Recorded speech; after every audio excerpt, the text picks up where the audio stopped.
माँ बेचारी की सारी जिंदगी पर्दे डालते बीत गई। अब्बा ने आके पूछा कहाँ गया वो कहती इधर ही था, मुझे बता के अभी आ जाएगा। वो मुझे कह गया था कि मैं नहीं इधर ही था, कुछ भी नहीं, ऐसी कोई बात ही नहीं। सारी जिंदगी पर्दे डालते बीत गई। अब्बा कई दफा घर में लड़ाई की, बेटे को मारा। अम्मा ने आगे बढ़ के पुत्र के हिस्से की मार भी खाई, लेकिन उसी बेटे की शादी कर दी तो अम्मा को पता चला कि ओहो मैं तो समझदार ही नहीं थी। मेरा तो पुत्र मुझे कह रहा है अम्मा तू भी तो कभी सियानी हो जाया कर।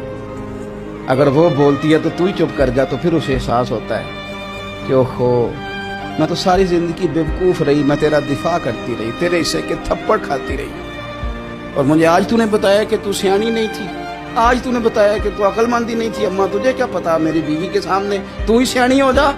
वो टूट जाती है, बिखर जाती है।